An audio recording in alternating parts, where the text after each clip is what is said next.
வாசகர்களுக்கு எனது அன்பான வணக்கங்கள். இன்று நாம் பார்க்க போகும் இந்த புத்தகம் சிக்மண்ட் ஃப்ராய்ட் அவர்களின் புகழ்பெற்ற த இன்டர்பிரிட்டேஷன் ஆஃப் ட்ரீம்ஸ், கனவுகளின் விளக்கம் என்ற நூலாகும். இதில் கனவுகள் என்பவை என்ன என்று விளக்குகிறார். இது உண்மையில் எழுதப்பட்டது ஜெர்மானிய மொழியில். ஜெர்மானிய மொழியில் இந்த புத்தகத்தின் பெயர் டி ட்வெண்டைட்டாங். நாம் இப்பொழுது படிப்பது அந்த புத்தகத்தின் மொழியாக்கம். இந்த புத்தக வாசிப்பு வெளிவரும் இந்த நேரத்தில் மேலும் ஒரு சிறப்பு என்னவென்றால், மே 6, 2026 அன்று சிக்மண்ட் ஃப்ராய்ட் அவர்களுடைய 170வது பிறந்த தினத்தை நாம் கொண்டாடுகிறோம். சரி, வாருங்கள் புத்தகத்திற்குள் செல்வோம். இந்த புத்தகத்தை மொத்தம் 7 பகுப்புகளாக பகுத்துள்ளார் ஃப்ராய்ட். முதல் பகுப்பு கனவு சிக்கல்கள் குறித்த அறிவியல் இலக்கியங்கள், அதாவது the scientific literature of dream problems. பகுப்பு 2 கனவு விளக்க முறை, the method of dream interpretation. பகுப்பு 3 விருப்பத்தை நிறைவேற்றுதலாக கனவு, அதாவது the dreams as wish fulfilment. பகுப்பு 4 கனவுகளின் சிதைவு, த டிஸ்டார்ஷன் ஆஃப் ட்ரீம்ஸ். பகுப்பு 5 கனவுகளின் ஆதாரங்கள் மற்றும் மூலப்பொருட்கள், the material and source of dreams. பகுப்பு 6 கனவு வேலை, த ட்ரீம் ஒர்க். பகுப்பு 7 கனவு செயல்முறைகளின் உளவியல், the psychology of dream process என்று 7 பகுப்புகளாக பகுத்துள்ளார். த இன்டர்பிரிட்டேஷன் ஆஃப் ட்ரீம்ஸ் புத்தகத்தின் துவக்கத்தில் எழுதியுள்ள ஜெர்மானிய வரியின் தமிழாக்கம். மேலுலக அதிகாரங்களை என்னால் வளைக்க முடியாவிட்டால் நான் பாதாள உலகத்தையே அசைப்பேன் என்கிறது அந்த சொற்றொடர். பகுப்பு 1 கனவு சிக்கல்கள் குறித்த அறிவியல் இலக்கியங்கள். சிக்மண்ட் ஃப்ராய்ட் இப்படித்தான் புத்தகத்தை துவங்குகிறார். தொடர்ந்து வரும் பக்கங்களில் கனவுகளை விளக்குவதற்கான சாத்தியமான ஒரு உளவியல் நுட்பம், சைக்கலாஜிக்கல் டெக்னிக் இருப்பதை நான் நிரூபிப்பேன். இந்த நுட்பத்தை பயன்படுத்தினால் ஒவ்வொரு கனவும் ஒரு அர்த்தமுள்ள உளவியல் கட்டமைப்பாக தன்னை வெளிப்படுத்தும். மேலும் விழிப்பு நிலையில் நாம் செய்யும் மன செயல்பாடுகளுக்கு இடையே இதற்கும் ஒரு குறிப்பிட்ட இடம் இருப்பதை அறிந்து கொள்ளலாம். மேலும் கனவுகளின் விசித்திரமான மற்றும் தெளிவற்ற தன்மைக்கு காரணமான செயல்பாடுகளை தெளிவுபடுத்தவும், இந்த செயல்பாடுகளிலிருந்து நமது கனவுகளுக்கு பொறுப்பான மனசக்திகளின், அதாவது சைக்கிக் ஃபோர்ஸஸ் ஆகிய அந்த மனசக்திகளின் எதிர்ப்பு அல்லது மனசக்திகளின் ஒத்துழைப்பை கண்டறியவும் நான் முயற்சிப்பேன். இவை முடிந்ததும் எனது ஆய்வானது இன்னும் விரிவான சிக்கல்களை நோக்கி நகரும். அங்கு கனவு குறித்த பிரச்சனையானது மற்றொரு வகையான பொருட்களை, அதாவது மெட்டீரியல்ஸ், நாட வேண்டிய இடத்திற்கு நம்மை அழைத்துச் செல்லும் என்றவாறு ஃப்ராய்ட் விவரிக்கிறார். அடுத்ததாக கனவு பிரச்சனைகள் பற்றி விவரிக்கிறார். அதில் பண்டைய கால பார்வையை முதலில் நமக்கு எடுத்துரைக்கிறார். பண்டைய கால நம்பிக்கைகள் கனவுகளை தெய்வங்களிடமிருந்து அல்லது பேய்களிடமிருந்து வரும் செய்திகளாக கருதினர். கனவுகள் எதிர்காலத்தை கணிக்கும் ஒரு கருவியாக பார்க்கப்பட்டது. பின்னர் தத்துவஞானி அரிஸ்டாட்டில் ஒரு முக்கியமான மாற்றத்தை கொண்டு வந்தார். அவர் கனவுகள் தெய்வங்களால் அனுப்பப்பட்டவை அல்ல, அவை இயற்கையானவை, அதாவது டேமோனிக், நாட் டிவைன் என்று கூறினார். தூங்கும் மனிதனின் மன செயல்பாடே கனவு என அவர் வரையறுத்தார். கனவுகள் உடலில் ஏற்படும் சிறிய மாற்றங்களை பெரிதுபடுத்தி காட்டும். உதாரணமாக, லேசான வெப்பத்தை நெருப்பில் நடப்பது போன்ற பெரிய உணர்வாக மாற்றுவது. இதுபோன்று பெரிதுபடுத்தி காட்டுவதன் மூலம் மருத்துவர்கள் ஒரு நோயின் ஆரம்ப அறிகுறிகளை கண்டறிய எளிதாக இருக்கும் என்று அவர் நம்பினார். அறிவியல் ரீதியான அணுகுமுறையில் கனவுகளை பற்றிய அறிவியல் அறிவு இன்னும் ஒரு தெளிவான அடித்தளத்தை எட்டவில்லை என்று ஃப்ராய்ட் கூறுகிறார். ஒவ்வொரு புதிய எழுத்தாளரும் இந்த பிரச்சனையை ஆரம்பத்திலிருந்தே அணுகுகிறார்கள். ஒரு நிலையான முன்னேற்றம் இதில் ஏற்படவில்லை என்று ஃப்ராய்ட் கூறுகிறார். ஃப்ராய்டின் முறை. ஃப்ராய்ட் காலவரிசைப்படி எழுத்தாளர்களை பட்டியலிடாமல் கனவுகளின் ஒவ்வொரு சிக்கல்களுக்கும் மற்றவர்கள் என்ன தீர்வு சொன்னார்கள் என்பதை ஒப்பிட்டு தனது கருத்தை முன்வைக்கிறார். அவர் புத்தகங்களுக்கு விமர்சனங்களுக்கு பதிலாக அவர் கூறுவன. தன்னுடைய புத்தகம் வெளியான பிறகு வந்த 9 ஆண்டுகளில் கனவுகள் குறித்த அறிவியலில் பெரிய முன்னேற்றம் ஏதுமில்லை என்று அவர் குறிப்பிடுகிறார்.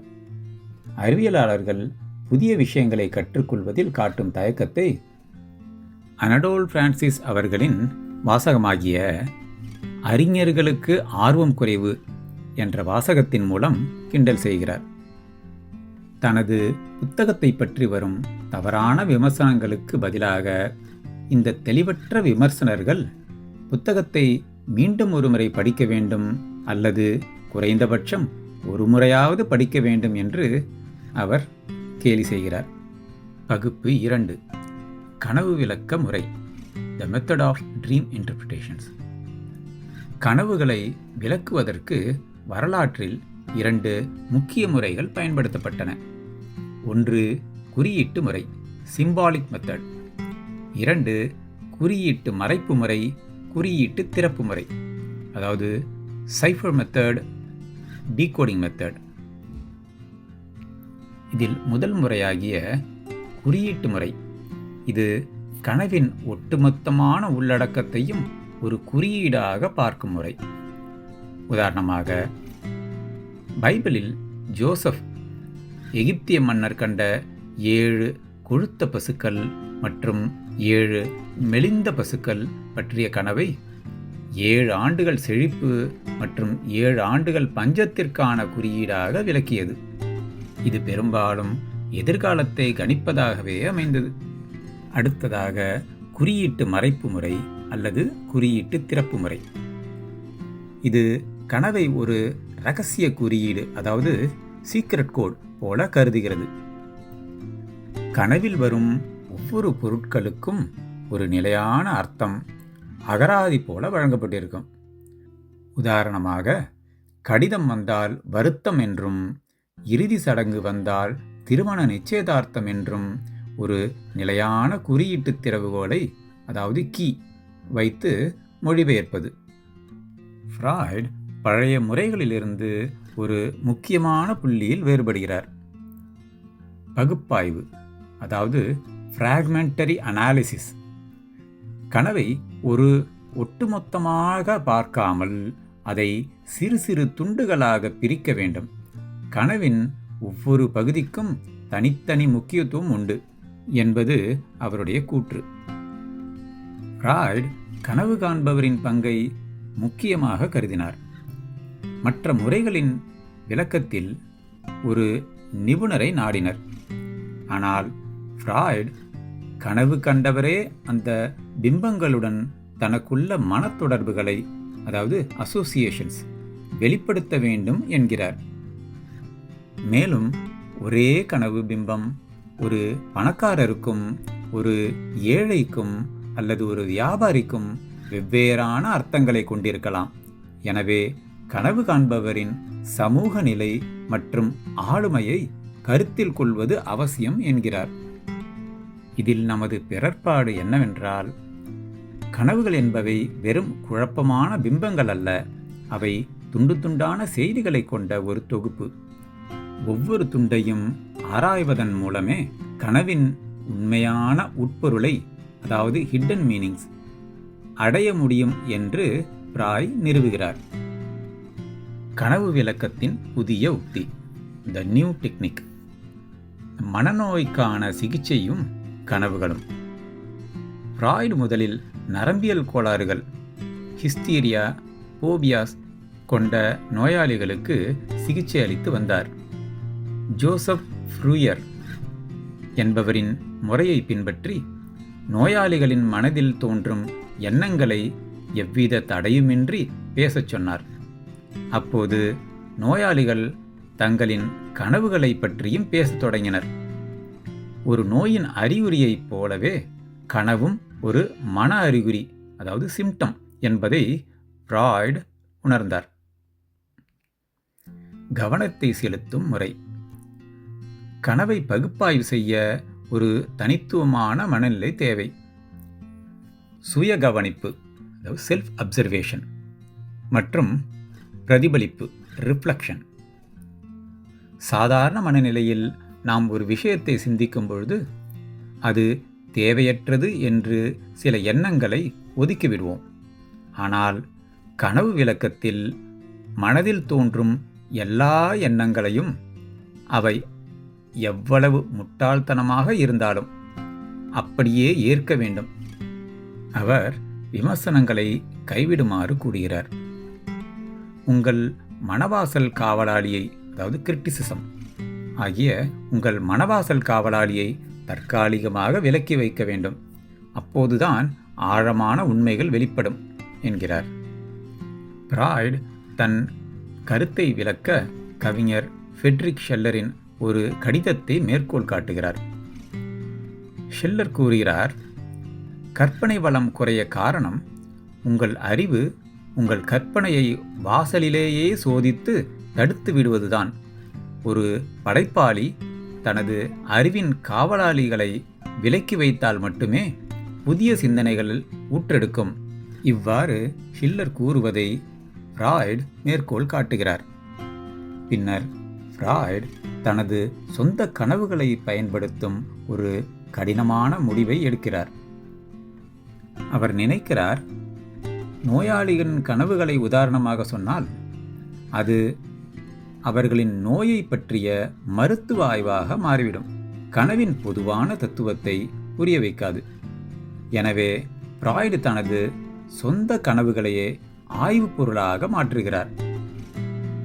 தனது அந்தரங்கமான விஷயங்கள், பலவீனங்கள் மற்றும் இரகசியங்களை உலகுக்கு வெளிப்படுத்த வேண்டியிருக்கும் என்பதை அவர் நன்கு அறிந்திருந்தார். இருப்பினும் அறிவியலுக்காக அந்த அந்தரங்க வெளிப்பாடுகளை செய்ய துணிந்தார். பகுப்பாய்வின் ஒரு மாதிரி கனவு, the analysis of a specimen dream. கனவின் பின்னணி. 1895 கோடையில் ஃப்ராய்டு தனது குடும்ப நண்பரும் நோயாளியுமான இர்மாவுக்கு சிகிச்சை அளித்து வந்தார். சிகிச்சையில் ஓரளவே முன்னேற்றம் இருந்தது. அப்போது ஃப்ராய்டு நண்பர் ஓட்டோ இர்மாவை பார்த்துவிட்டு வந்து, அவள் குணமடைந்து விட்டாள், ஆனால் இன்னும் முழுமையாக இல்லை என்று கூறினார். ஓட்டோவின் குரலில் ஒருவித கண்டனம் இருப்பதாக ஃப்ராய்டு உணர்ந்தார். அன்று இரவு ஃப்ராய்டு ஒரு கனவு காண்கிறார். கனவில் ஒரு பெரிய ஹாலில் பல விருந்தினர்கள் இருக்கிறார்கள். அங்கே இர்மாவும் இருக்கிறாள். அவளிடம் சென்று, நீ இன்னும் என் தீர்வை ஏற்காதுதான் உன் வலிக்கு காரணம் என்று ஃப்ராய்டு கூறுகிறார். இர்மா தனது தொண்டையில் வலிப்பதாக சொல்கிறாள். ஃப்ராய்டு அவளது வாயை திறந்து பார்க்கும் பொழுது அங்கே விசித்திரமான வெள்ளை நிற திட்டுகளையும் சுருள் போன்ற அமைப்புகளையும் காண்கிறார். உடனே அவர் தனது நண்பர்களான டாக்டர் எம் மற்றும் ஓட்டோவை அழைக்கிறார். ஃப்ராய்டு தனது கனவின் ஒவ்வொரு சிறு பகுதியையும் எடுத்துக்கொண்டு அதோடு தொடர்புடைய தனது நிஜ வாழ்க்கை எண்ணங்களை ஒப்பிடுகிறார். முதல் பகுதியான இர்மாவின் மறுப்பு. நிஜத்தில் இர்மா ஃப்ராய்டின் மருத்துவ ஆலோசனைகளை ஏற்கவில்லை. கனவில் அவளை கண்டிப்பதன் மூலம் அவளது உடல்நலக் குறைவிற்கு காரணம் தானல்ல, அவளது பிடிவாதமே காரணம் என்று ஃப்ராய்டு தன்னை தானே சமாதானம் செய்து கொள்கின்றார். அடுத்ததாக கனவில் வரும் டாக்டர் எம் ஃப்ராய்டின் மற்றொரு நண்பரின் சாயலை கொண்டிருக்கிறார். நிஜத்தில் ஃப்ராய்டு ஒரு நோயாளியின் மரணத்திற்கு தான் காரணமோ என்று பயந்திருந்தார். கனவில் வரும் நோயறிதல் தவறானது என்று காட்டுவதன் மூலம் தனது மருத்துவ பிழையை அவர் மறைக்க முயல்கின்றார். அடுத்த பகுதியாக ஓட்டோவின் ஊசி. கனவின் இறுதியில் ஓட்டோ இர்மாவுக்கு ஒரு அசுத்தமான ஊசியை போட்டது தெரிய வருகிறது. இது ஓட்டோவின் கவனக்குறைவை காட்டுகிறது. இதன் மூலம் தவறு என்னுடையதல்ல, ஓட்டோவுடையது என்று ஃப்ராய்டின் ஆழ்மனம் பழிபோடுகிறது. இந்த கனவின் மூலம் ஃப்ராய்டு ஒரு முக்கிய உண்மையை அடைகிறார். கனவு என்பது ஒரு விருப்பத்தின் நிறைவேற்றம். அதாவது dream is a wish fulfilment. இந்த கனவில் இர்மாவின் உடல்நிலை சரியாகாததற்கு தான் காரணமல்ல என்பதை நிரூபிக்க வேண்டும் என்கிற ஃப்ராய்டின் ஆசை நிறைவேற்றப்படுகிறது. தனது மருத்துவ கௌரவத்தை காப்பாற்றிக் கொள்ள அவரது ஆழ்மனம் இந்த கனவை புனைந்துள்ளது. ஃப்ராய்ட் தனது சொந்த குற்ற உணர்ச்சிகளையும் கவலையையும் மறைக்க எவ்விதமான கற்பனை சூழல்களை கனவில் உருவாக்கினார் என்பதை துல்லியமாக விளக்குகிறார். அடுத்து பகுப்பு 3, விருப்பத்தை நிறைவேற்றுதலாக கனவு. எளிமையான கனவுகள். ஃப்ராய்ட் முதலில் குழந்தைகளுடைய கனவுகளையும் நமது அன்றாட தேவைகளால் வரும் எளிய கனவுகளையும் சுட்டிக்காட்டுகிறார். இவற்றில் எந்த மறைமுகமான அர்த்தமும் இல்லை. அவை நேரடியாக ஒரு ஆசையை நிறைவேற்றுகின்றன. தாகமாக இருக்கும் பொழுது ஒருவர் தண்ணீர் குடிப்பது போல கனவு காண்பார். இது தாகத்தை தணித்து அவரை தொடர்ந்து தூங்க வைக்கிறது. ஒரு குழந்தை பகலில் தனக்கு கிடைக்காத இனிப்பு அல்லது விளையாட்டுப் பொருளை கனவில் அடைந்து மகிழ்ச்சி அடையும். சௌகரியமான கனவுகள், கன்வீனியன்ஸ் ட்ரீம்ஸ். சில கனவுகள் நமது தூக்கத்தை கலைக்காமல் இருக்க எழும் தேவைகளை சமாளிக்கின்றன. உதாரணமாக, காலையில் எழ வேண்டிய கட்டாயத்தில் உள்ள ஒருவர் தான் ஏற்கனவே எழுந்து குளித்துவிட்டு வேலைக்கு செல்வது போல கனவு காண்பார். இது அவர் மேலும் சிறிது நேரம் தூங்குவதற்கு மனதிற்கு ஒரு போலி திருப்தியை அளிக்கிறது. எதிர்மறையான கனவுகளின் மர்மம். கனவு ஒரு விருப்பத்தின் நிறைவேற்றம் என்றால், பயமுறுத்தும் கனவுகள், நைட்மேர்ஸ் என்று சொல்லப்படும் பயமுறுத்தும் கனவுகள் அல்லது சோகமான கனவுகள் ஏன் வருகின்றன என்ற கேள்வி எழுகிறது. இதற்கு ஃப்ராய்டு 2 காரணங்களை சொல்கிறார். ஒன்று சிதைவு, டிஸ்டார்ஷன். 2 பகுப்பாய்வு தேவை. முதலில் கூறும் காரணமான சிதைவு. நமது ஆழ்மன விருப்பங்கள் சமூக ரீதியாகவோ அல்லது ஒழுக்க ரீதியாகவோ ஏற்க முடியாததாக இருக்கும். அவை உருமாறி வெளிப்படுகின்றன. 2 பகுப்பாய்வு தேவை. மேலோட்டமாக பார்த்தால் சோகமாக தெரியும் கனவை ஆழ்ந்து ஆராய்ந்தால் அதன் அடியில் ஒரு இரகசியமான திருப்தி ஒளிந்திருக்கும். உதாரணமாக, ஒரு எதிரிக்கு நடக்கும் தீங்கு நமக்கு பிடிக்கும், ஆனால் அதை நேரடியாக ஒப்புக்கொள்ள மாட்டோம். தன்னை கட்டுப்படுத்துதல், த சென்சார். நமது மனதிற்குள் ஒரு தணிக்கையாளர், த சென்சார் இருக்கிறார். நனவு மனதுக்கு தெரியாமல் நமது இரகசிய ஆசைகளை கடத்திச் செல்ல இந்த தணிக்கையாளர் அவற்றை உருமாற்றுகிறார். எனவே ஒரு கனவின் நேரடி பொருள், அதாவது மேனிஃபெஸ்ட் கண்டென்ட், கனவின் நேரடி பொருள் வேறு, அதன் உண்மையான உட்பொருள் வேறு, அதாவது லேட்டன்ட் கண்டென்ட். இதில் நமது முக்கியமான பிறற்பாடு என்னவென்றால், கனவு என்பது ஒரு குழப்பமான அனுபவம் அல்ல, அது ஒரு காப்பாளர், அதாவது கார்டியன் ஆஃப் ஸ்லீப்.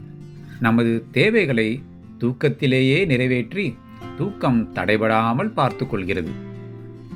சுருக்கமாக, ஒரு கனவை சரியாக பகுப்பாய்வு செய்தால் அது எப்போதும் எனக்கு இது வேண்டும் அல்லது நான் இப்படி இருந்திருக்கலாம் என்ற விருப்பத்தையே குறிக்கும் என்று ஃப்ராய்டு ஆணித்தனமாக கூறுகிறார்.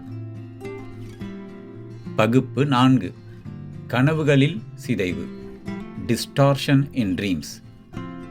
நாம் 3ஆம் பகுப்பில் கனவு ஒரு விருப்பத்தின் நிறைவேற்றம் என்று ஃப்ராய்டு சொன்னபொழுது, அப்படியானால் பயமுறுத்தும் கனவுகள் ஏன் வருகின்றன என்ற கேள்வி எழுகிறதல்லவா? அதற்கு இந்த பகுப்பில் அவர் விடையளிக்கிறார். வெளிப்படையான பொருள் மற்றும் மறைபொருள். ஃப்ராய்டு கனவை 2 பகுதிகளாக பிரிக்கிறார். நேரடி பொருள், அதாவது மேனிஃபெஸ்ட் கண்டென்ட். 2வது உட்பொருள், லேட்டன்ட் கண்டென்ட். முதல் பகுதியாகிய நேரடி பொருள், நீங்கள் காலையில் எழுந்ததும் யாரிடமாவது விவரிக்கும் கனவின் கதை. இது பெரும்பாலும் குழப்பமாகவும் தர்க்கம் இல்லாமலும் இருக்கும். இரண்டாவது பகுதியாகிய உட்பொருள் பகுப்பாய்வு செய்த பிறகு கண்டறியப்படும் கனவின் உண்மையான அர்த்தம். இது எப்போதுமே ஒரு விருப்பமாக, அதாவது ஒரு விஷாக இருக்கும். இதற்கு ஃப்ராய்ட் ஒரு ஓமானத்தை முன்வைக்கிறார். ஃப்ராய்ட்ஸ் ஐஸ்பர்க் தியரி, அதாவது கடல் பனிப்பாறை கோட்பாடு. கடலிலே மிகப்பெரிய பனிப்பாறைகள் மிதந்து கொண்டிருக்கும். அதன் மேற்பகுதி சிறிதளவே நமக்கு தெரிந்தாலும் மலையளவிலான உட்பகுதி நீருக்கு கீழே மறைந்திருக்கும். அதை போன்று மேலே தெரியும் அந்த டிப் ஆஃப் த ஐஸ்பர்க், அதை பனிப்பாறையின் மேல்முனை எனலாம். அந்த மேல்முனை போன்று சிறிதளவே வெளியில் தெரிகின்ற மனதையே நனவு மனம், அதாவது கான்ஷியஸ் மைண்ட் என்று குறிப்பிடுகிறார்.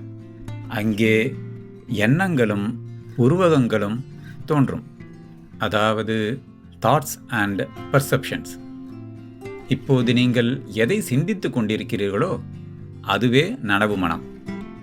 அடுத்தபடியாக முன்னனவு மனம், அதாவது ப்ரீ கான்ஷியஸ் மைண்ட். அது இந்த பனிப்பாறையின் மேல் தெரியும் பகுதிக்கு கீழே நீரில் மறைந்துள்ள பகுதியை போன்று அடுத்த கட்டமாக உள்ளே மறைந்திருப்பது இந்த முன்னனவு மனம். இதில் நம்முடைய நினைவுகள் மற்றும் நாம் வளர்த்து கொண்ட அறிவு முதலியனவை இருக்கும். நீங்கள் தற்போது சிந்திக்காத, ஆனால் நினைத்தால் உடனே வரக்கூடிய தகவல்கள். அடுத்தபடியாக நனவிலி மனம் அல்லது ஆழ்மனம், அன்கான்ஷியஸ் மைண்ட். இதிலே குறிப்பறிதல், பயம் மற்றும் தன்னலமான சிந்தனைகள் பதிந்திருக்கும். அதாவது இன்ஸ்டிங்ஸ், ஃபியர், செல்ஃபிஷ் மோட்டிவ்ஸ். இங்கே உங்களால் நேரடியாக அணுக முடியாத அடக்கப்பட்ட ஆசைகள் மற்றும் நினைவுகள் பதிந்திருக்கும். இவ்வாறாக வெளிப்படையான மற்றும் மறைபொருளாக இருக்கும் மனதினை பற்றி விளக்குகிறார். இங்கே நினைவில் கொள்ள வேண்டியது, வெளிப்படையான மனம் என்பது கான்ஷியஸ் மைண்ட், நனவு மனம்.